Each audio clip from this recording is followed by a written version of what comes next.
They say money can buy anything except peace. And one night, in a roadside diner, a billionaire learns exactly how much his silence cost. The rain had just started to fall when a black Mercedes pulled into the parking lot of Ruby's Country Grill off Highway 98, just outside Mobile, Alabama. The place wasn't much to look at. A flickering red neon sign, an old jukebox inside that only half worked, and tables that had seen better days. But to the locals, Ruby's was a place where time slowed down. When Elliot Ramsey stepped through the door, heads turned.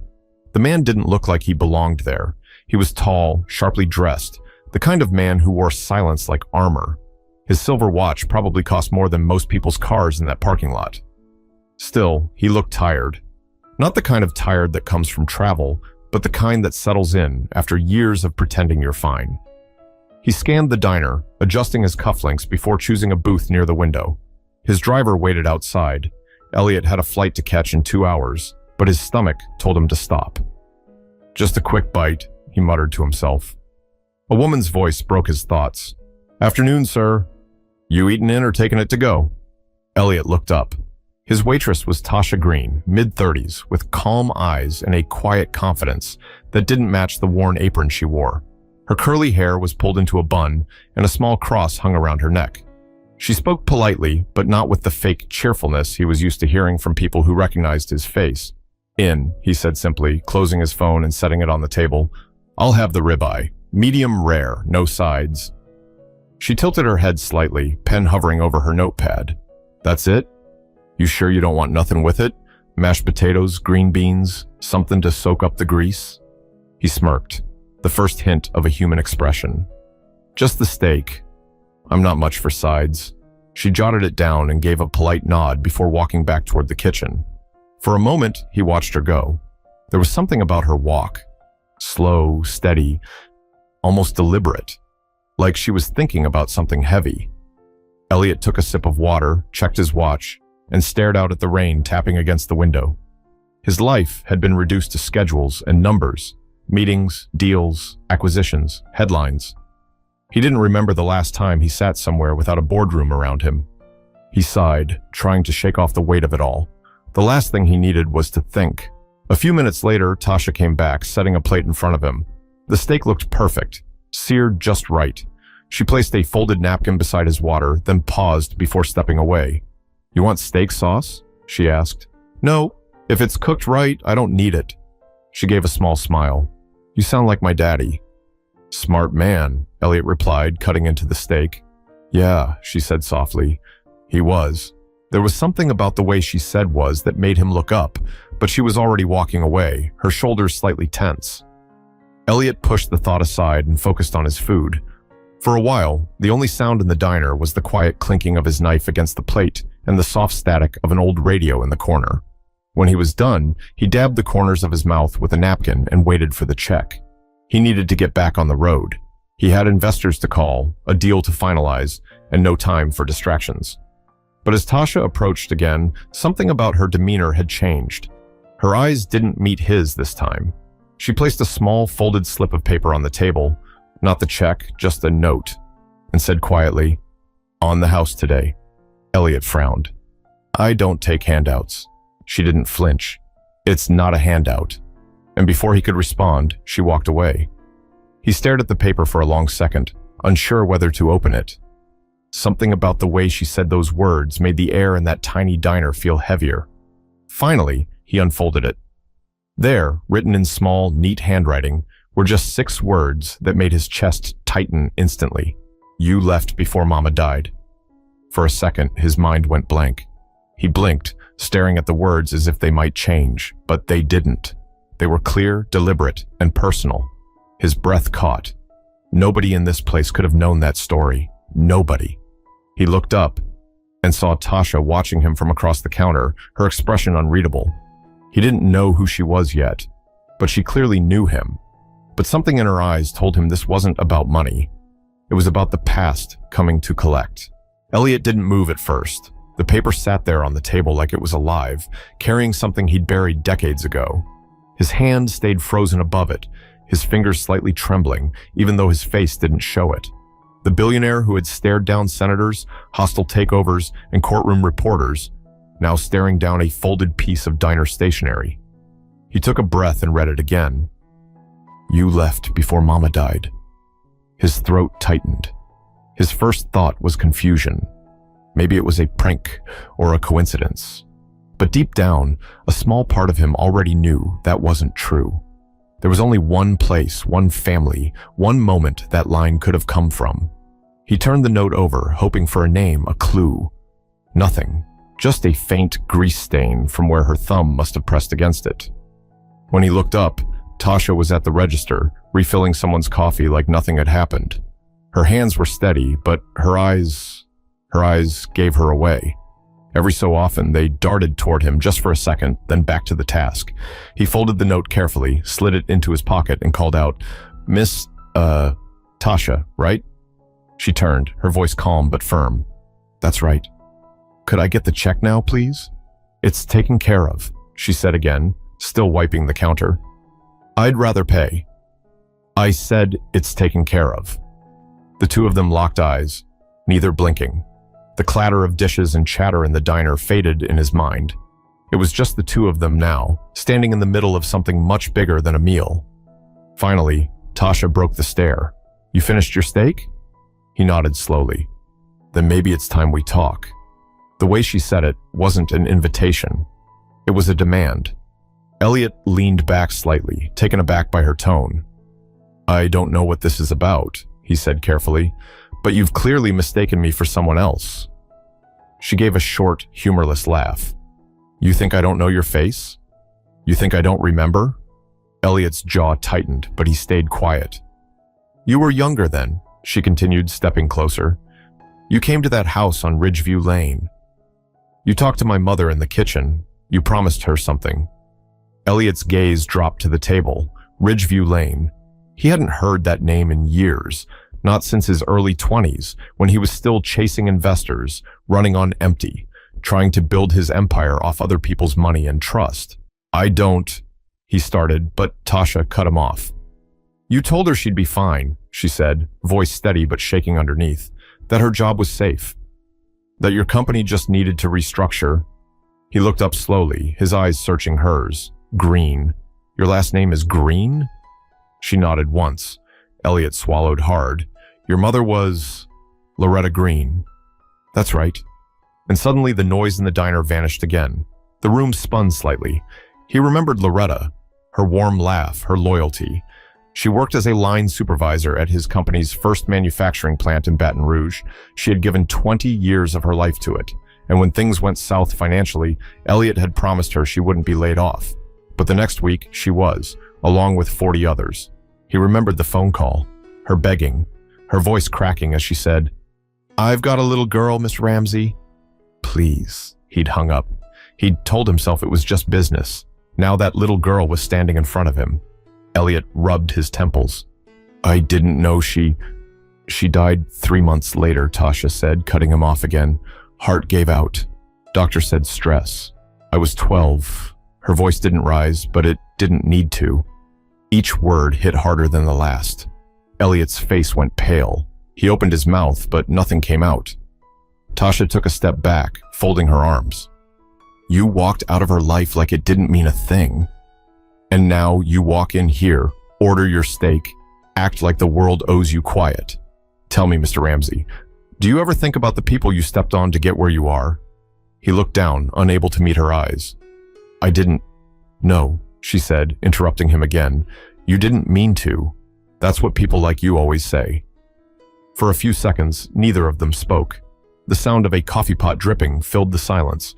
Elliot finally whispered, "Why now? Why say something after all this time?" "Because I finally got tired of pretending I was okay," she said, "and because you needed to know what your kind of success costs." Her words hung in the air, raw, heavy, unfiltered. But behind the anger in her voice, there was something else, something deeper, something he couldn't name yet. And it made him stay in that booth a little longer than he should have. For a moment, Elliot didn't know where to look. Every pair of eyes in that diner suddenly felt like they were on him, even though no one had actually turned their head. His palms were damp, and the note in his pocket seemed to burn against his chest. Tasha stood by the counter, pretending to refill the sugar jar, but her hands moved slower now. Every so often she glanced back, not with bitterness, but something that looked almost restrained. Elliot finally pushed himself up from the booth and walked toward her. Each step felt heavier than the last. "Can we talk outside?" he asked quietly. She hesitated, then nodded toward the back door near the kitchen. 5 minutes. He walked out to the narrow alley behind the diner, where the rain had slowed to a drizzle. The smell of wet asphalt filled the air. A neon reflection flickered on the puddles near his shoes. When Tasha came out, she crossed her arms and leaned against the brick wall. "So, what is it you want to say, Mr. Ramsey?" He took a breath. "I don't know what kind of answer you expect from me. I was 23, trying to keep a company alive. I made choices that destroyed lives," she said sharply. He paused, then nodded slightly. "Maybe they did. But back then, I told myself if I didn't make those cuts, everyone would have lost their jobs. I was trying to save what I could." Tasha shook her head slowly. "You didn't save her." Her voice cracked on that word, and it hit him harder than any insult could have. Elliot looked down. "Loretta Green was one of the best people I ever worked with. I should have done more. I should have called her back." "You didn't," Tasha said flatly. "No," he admitted. "I didn't." The rain started up again, soft at first. They both stood there in silence for a while, the sound of cars rushing by on the highway nearby. Finally, Elliot spoke again. "Those 6 words in that note. How did you even know I'd be here?" "I didn't," she said, folding her arms tighter. "I didn't know you would. I just knew one day I'd see your face again. The news, the magazines, the interviews. I've seen your name for years. I recognized you the second you walked in. So you planned this?" "Planned it?" she scoffed. "You think I got time to plan anything? I work 2 jobs, raise a teenage boy, and barely sleep. I didn't plan a thing. But when you sat in that booth like you owned the place, yeah, I had something to say." Elliot let out a low breath, the kind that carried years of buried guilt. "You think saying it to me now changes anything?" Tasha looked him dead in the eye. "No, but it changes me." That stopped him cold. There was something raw in her tone, something honest, not performative. "I ain't asking for money," she continued. "I don't want a handout. I just needed you to see the face of someone who had to clean up the mess you left. Someone who had to grow up faster than she should have because a man with a fancy degree made a business decision." Elliot's voice dropped to almost a whisper. "I didn't mean for it to happen like that." "That's the problem," she said softly. "People like you never mean to." "But you sleep fine at night, don't you?" He didn't answer. She took a slow step closer, rain glistening on her face. "You want to know something? When I was a kid, I used to pray my mama's boss would see what he did and feel bad about it. I thought maybe that'd make it hurt less, but you never came back." Elliot swallowed hard. "I didn't think." "No," she interrupted again. "You didn't think. And that's why you're here. Maybe not to eat, maybe not by choice, but something put you in that booth today.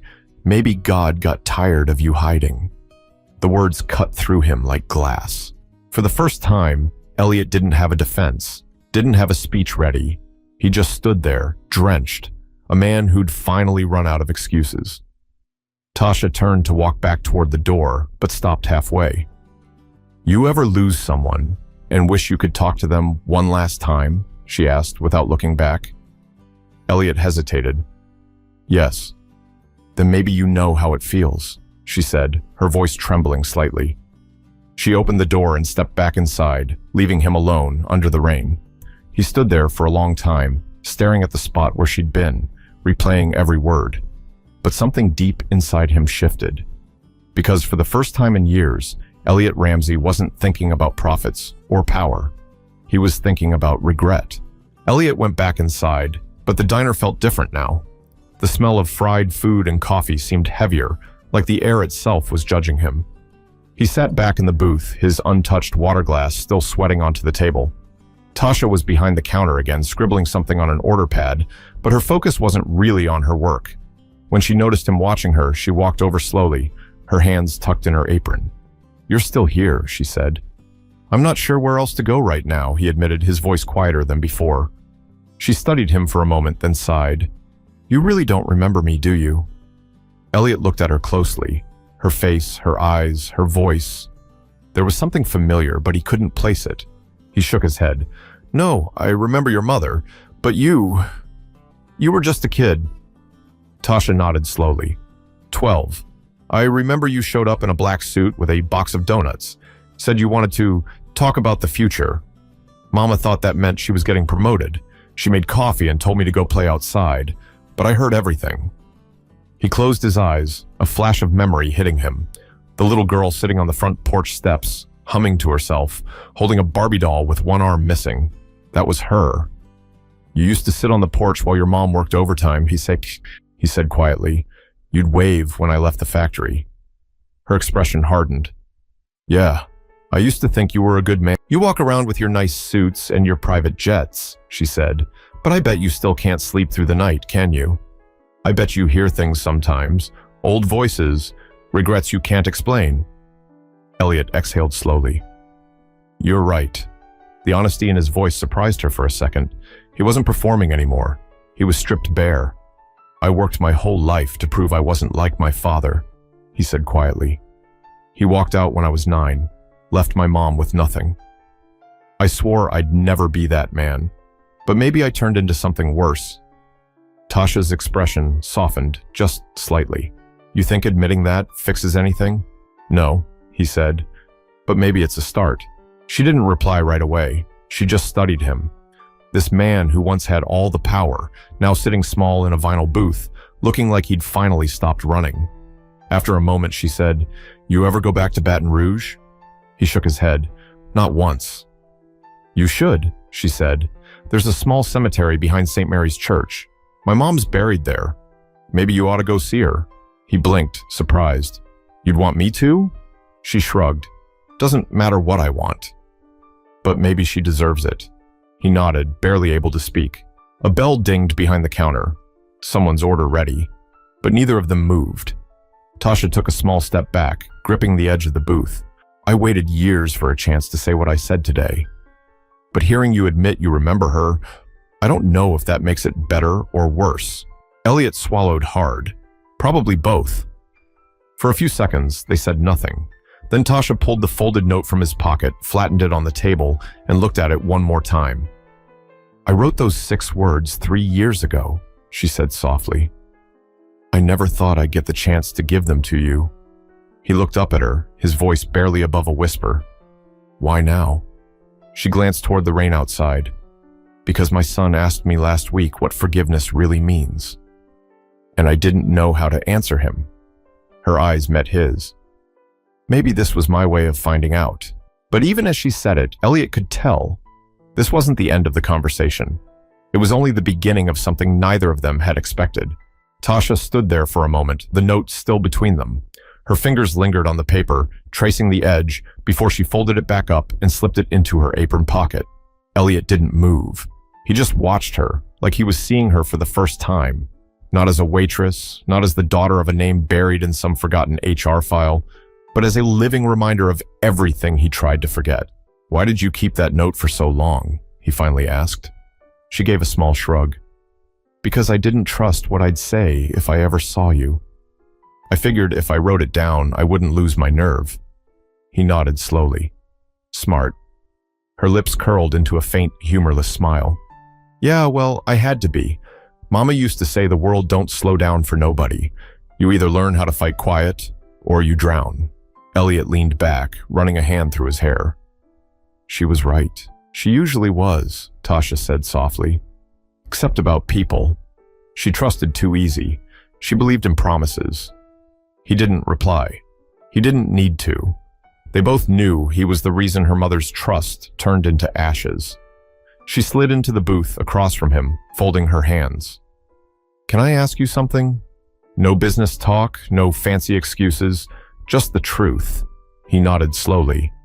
Why her? Elliot's brow furrowed. What do you mean? When your company was going under, you could have fired anybody. You had a dozen supervisors, but you picked her. Why? He exhaled slowly, rubbing his thumb against his wedding ring, an old habit that came out whenever he was forced to confront something ugly. I didn't pick her personally, he said. We were losing millions. Investors wanted proof I could cut costs fast, so I told my managers to trim the payroll. I didn't even read the list. I just signed off.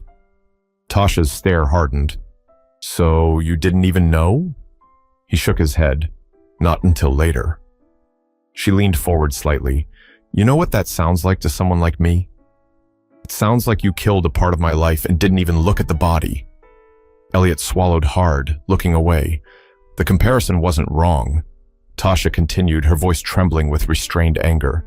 You know what it's like watching your mother come home with that look in her eyes, that empty stare that says she's trying to be strong but she's already broken. You know what it's like to hear her cry through the walls and there's nothing you can do but pretend to sleep? He didn't answer. His throat felt tight. My mom worked herself sick for that company, she said. She believed loyalty meant something. She used to tell me you were a good man, that you'd remember her hard work when things got better. Tasha let out a shaky breath. But things didn't get better for her. You got rich. We got bills. She got tired and one night she just stopped breathing. Her eyes were glistening now, but she didn't wipe them. She wasn't looking for pity. Elliot's voice broke slightly when he spoke. I'm sorry. Tasha let out a quiet laugh. You know, people always say that when they don't know what else to say. But I don't think you're lying. You look like a man who's been sorry for a long time, just not for the right reasons. That hit him harder than anything she'd said so far. He opened his mouth, then shut it again. There were no words good enough to defend himself. She stood up, straightening her apron. You can't change what happened, Mr. Ramsey, but you can stop pretending it didn't. He watched her walk toward the kitchen, then stop and turn back. My mom used to keep a picture of the factory crew. You in the middle, shaking hands with everyone. She framed it, said you were going to be the man who turned things around. After she died, I found that picture under her pillow. She never stopped believing in you. Elliot's chest tightened. She shouldn't have. No, Tasha said softly, but she did. There was a long pause. Elliot reached for his wallet, pulled out a business card, and slid it onto the table. If you ever need anything... She cut him off with a small wave of her hand. Don't do that. Don't cheapen it. Money can't fix a broken heart. He let the card fall from his fingers, ashamed of how natural that reflex had been. Tasha looked at him one last time. You think you buried the past, but some things don't stay buried. They wait. She turned and walked back to the counter, leaving him there, sitting in silence. He stared at his reflection in the diner window. A man who'd built his empire on a foundation of forgotten names. Loretta Green, Tasha Green. Names he'd told himself didn't matter at the time. But now, sitting in that old diner, he realized the truth. Sometimes the ghosts we try to bury aren't haunting us. They're waiting for us to finally listen. Elliot sat there, still staring out the window as the rain came down harder. The reflection looking back at him didn't look like the man people saw in magazine covers or in conference halls. He looked older, smaller, human. When Tasha came back out from the kitchen, the diner had started to thin out. Only 2 customers remained, a trucker finishing his pie and an elderly couple splitting a plate of fries. The low murmur of country music played from the jukebox in the corner. Elliot cleared his throat. Tasha, sit down, please. She hesitated, arms crossed. You said your piece already. He motioned to the seat across from him. Please. Something in his tone was different now. Not defensive, not commanding, but almost pleading. She pulled the chair out slowly and sat down. He took a long breath. I didn't come here to hurt you again. I need to tell you something I never told anyone. She leaned back, eyes wary. Go on. I've built everything I have. Every dollar, every company, every headline, by convincing myself that my choices were necessary, that it was all part of the cost of building something great. He paused, his voice cracking slightly. But I've spent the last 10 years trying not to think about the faces behind those costs.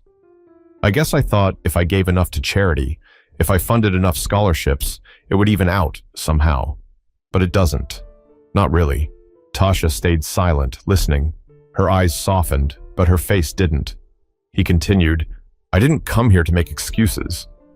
I came here because maybe I needed someone to remind me who I was before I became this. Tasha tilted her head. And who was that?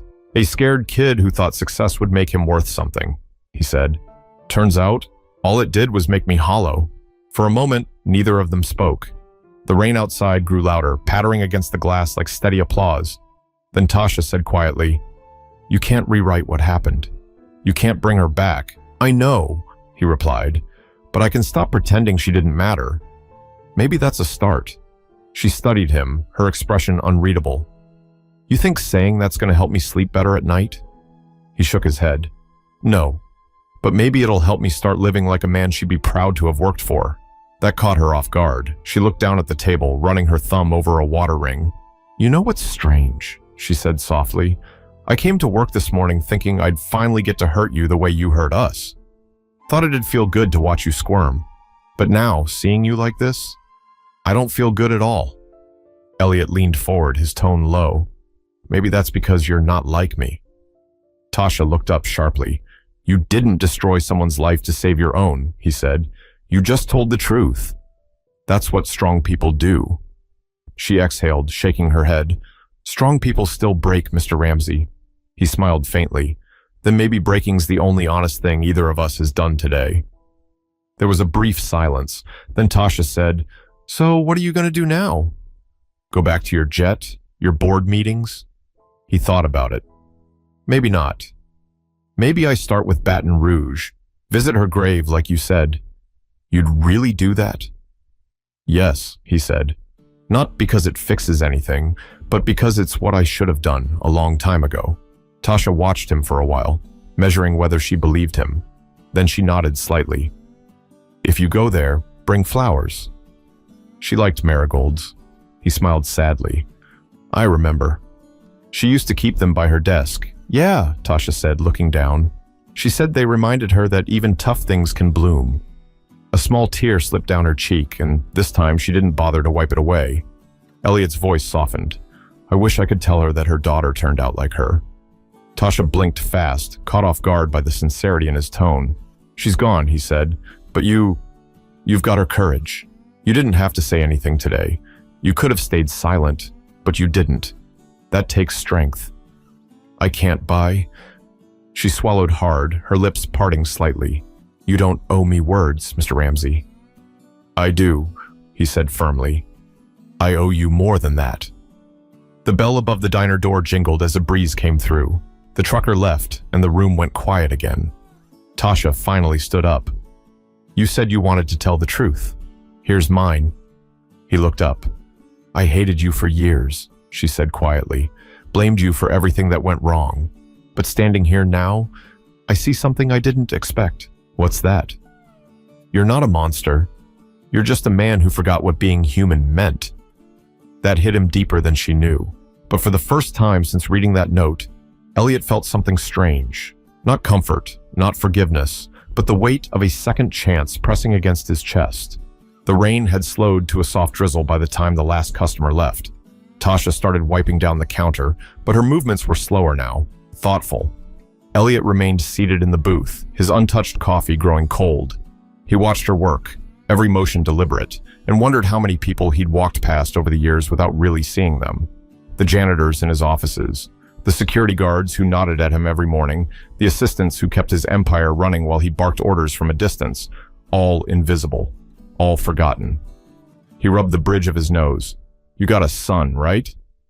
Tasha froze, still holding the damp cloth in her hand. "Yeah, Jameer, he's 16. Good kid?" She smiled faintly. "Too smart for his own good. Thinks he's grown." Elliot's tone softened. "He knows about all this?" "Some," she said. "Not everything. Just that my mama worked herself to death for a man who didn't care. I didn't tell him your name, though. Didn't want him growing up angry at a ghost." He nodded slowly. "That's good of you," she smirked. "No, that's me protecting him from a world that eats kids like him alive. Anger's a fire that spreads if you don't control it." Elliot looked down, tracing the edge of his coffee cup. "I wish someone had told me that when I was his age." Tasha glanced up at him. "What made you like this, huh? All that money, all that power. What did it cost you?" He hesitated, then quietly, "Everything that mattered." The words came out small, like he was hearing them for the first time. "My mom worked 3 jobs," he said. "I watched her cry over bills, over men who left, over everything. I swore I'd never be poor again. That became my religion. I thought if I could make it to the top, I'd be free. But the higher I climbed, the less I felt. I traded people for profit. And one day, I woke up and didn't recognize the man in the mirror." Tasha leaned on the counter, watching him carefully. "Maybe today's your mirror then." He looked up, meeting her eyes. "You can't change what you did," she said, "but you can change what kind of man walks out of this diner." He let those words hang in the air for a moment, then he nodded. "You're right." She crossed her arms, skeptical. "And what does that mean?" "It means I'm going back," he said, "to Baton Rouge. To the old plant. To every place where my choices cost someone their life. I don't care if it makes me look weak. People deserve more than an apology hidden behind a foundation check." She raised an eyebrow. "You think that's going to make it right?" "No," he said, "but maybe it'll make it honest." Her eyes softened a little, and for the first time that night, she didn't sound like she was carrying a blade behind her words. "Honest is a good start," she said quietly, "but don't go there to make peace with yourself. Go there to tell the truth about her, I will." "Good." Elliot stood up, sliding his hands into his coat pockets. The faint sound of the rain on the roof echoed like a metronome in the silence. He looked around the diner one last time. "You ever think about leaving this place?" She smiled, shaking her head. "Every day. But my mama's buried here and my son's in school. Some roots you just don't pull up." He nodded. "She'd be proud of you." Tasha's lips trembled just slightly. "Yeah," she whispered. "I hope so." He took a step toward the door, then paused. "You said your son's 16? "Yeah." Elliot hesitated, pulling a card from his pocket. Not one of his corporate ones, but a small, handwritten note. He scribbled a number on it and placed it on the counter. "That's my personal line. Not business. If Jameer ever needs help getting into college, real help, not charity, call me. I'll take care of it." Quietly, Tasha stared at the card. "You trying to buy forgiveness?" He shook his head. "No, just trying to give a kid a chance I never gave his grandmother." She studied him for a long moment before finally taking the card. "I'll think about it. That's all I can ask," he said softly. He turned to leave, pushing the door open, the bell jingling softly. The rain had stopped, and the air smelled fresh, clean in a way he hadn't noticed in years. He walked toward his car, feeling something strange and heavy settle inside him. Not guilt, not shame, but accountability. Inside, Tasha watched him through the window, her reflection overlapping with his silhouette outside. 2 worlds that never should have met again, connected for one final moment. But as he opened his car door, Elliot knew the reckoning wasn't over.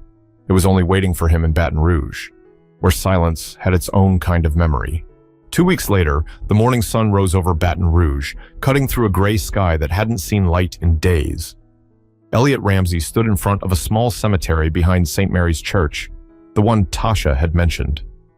The air smelled faintly of wet grass and old flowers. In his hands, he held a bouquet of marigolds. He'd come alone. No driver, no security, no suit. Just jeans, a black coat, and a heart that hadn't felt this heavy in years. He walked past rows of faded headstones until he found her name carved into the stone, Loretta Green, 1958 to 2002. Beneath it were the words, "She gave more than she had." Elliot crouched down, brushing away a few fallen leaves. The marigolds trembled in his grip as he placed them gently beside her grave. For a long moment, he just stared at the ground. No words, no rehearsed speech. "Loretta," he said quietly, his voice shaking a little. "You were right about everything." He paused, swallowing hard. "You believed in people. You believed in me. I didn't deserve that faith. I told myself what I did was business, but it wasn't. It was fear, and greed, and pride." His throat tightened. "I made choices that hurt people like you. People who worked hard and trusted me to do right by them. I didn't call you back because I didn't want to hear the truth. I didn't come to your funeral because I didn't want to see what I'd done. He ran a hand over his face, his breath unsteady. I can't change it, but I'm here now, and I'll make sure they remember your name. Not as a number on a payroll, but as the woman who taught me what a life's worth really is. The wind rustled through the trees. He stayed there a while, long enough for his knees to ache and the silence to feel almost peaceful. When he finally stood, something inside him had shifted. The noise in his head, the endless calculations, the meetings, the ambition, had gone quiet. For once, he wasn't thinking about deals or stock prices. He was thinking about people. As he turned to leave, a soft voice behind him said, "Didn't think you'd actually come." Elliot turned, and there was Tasha, holding a small bundle of marigolds of her own. He blinked in surprise. "How'd you—" "I called the church," she said simply. "Figured if you really meant what you said, this is where you'd be." He nodded, unable to hide the small smile tugging at the corner of his mouth. "Guess I'm predictable after all." Tasha walked closer, kneeling beside her mother's grave. She arranged her flowers neatly next to his. "She'd be happy you came," she said softly. "She believed in forgiveness." Elliot's gaze lingered on the headstone. "I'm not sure I deserve it." "Forgiveness isn't about deserve," Tasha said. "It's about letting go before the hate eats you alive." He looked at her. "You think you can do that? Let go?" Tasha took a long breath, her eyes glistening. "I don't know. But seeing you here, seeing you remember her, maybe it's a start." They stood there in silence for a while, just two people connected by pain, loss, and something that almost resembled understanding. Finally, Tasha said, "You know, my son Jameer got accepted into a pre-college summer program. Said he wants to study computer engineering." Elliot's eyebrows lifted. "That's impressive." "Yeah," she said with a small smile. "He's got a mind for it. Kind of reminds me of you, except, with a conscience." Elliot chuckled softly. "Then he's already a better man than I was at his age." She looked at him. "Maybe you still can be." He met her eyes, and for the first time in a long time, he believed it. They stood quietly, the wind carrying the faint hum of cars from the highway. The marigolds leaned slightly in the breeze, their bright orange petals catching the light. Elliot took one last look at Loretta's name, then turned to Tasha. "Thank you for not letting me stay comfortable in my silence." Tasha nodded. "Sometimes silence costs more than speaking up." He smiled faintly. "I think I'm finally learning that." She extended her hand, not in friendship yet, but in acknowledgement. A truce. He took it. Her grip was firm, grounded, real. As they walked back toward the parking lot, Elliot felt the first hint of peace settle in his chest. Not relief, not yet, but the sense that maybe redemption wasn't something you found. Maybe it was something you worked toward, one honest act at a time. Tasha paused at her car and looked at him. "So what now?" He looked toward the road ahead. "Now, I start telling the truth. About her. About me. About what success really costs." She nodded slowly, a faint smile breaking through. "Good. Just make sure you keep your word this time." He gave a small, respectful nod. "I will." They parted ways, two people forever connected by a single note, 6 words, and a truth too long ignored. As Elliot drove away, the sunlight broke through the clouds, casting a golden hue over the cemetery. In the rearview mirror, he could still see the marigolds glowing bright against the stone. And for the first time in decades, Elliot Ramsey felt human again. Because sometimes it only takes one voice, one act of courage, to remind a man that silence has a cost, and accountability is the only path to peace. What we bury doesn't disappear. It waits. For truth, for courage, for us to finally listen. No matter how far you rise, remember the people who helped you climb, and the lives your choices touched. Because power means nothing if it silences compassion. If this story moved you, take a moment today to reach out to someone you may have wronged, or someone who once believed in you. Don't wait for time to teach you the cost of silence. Speak, apologize, heal. That's where real change begins.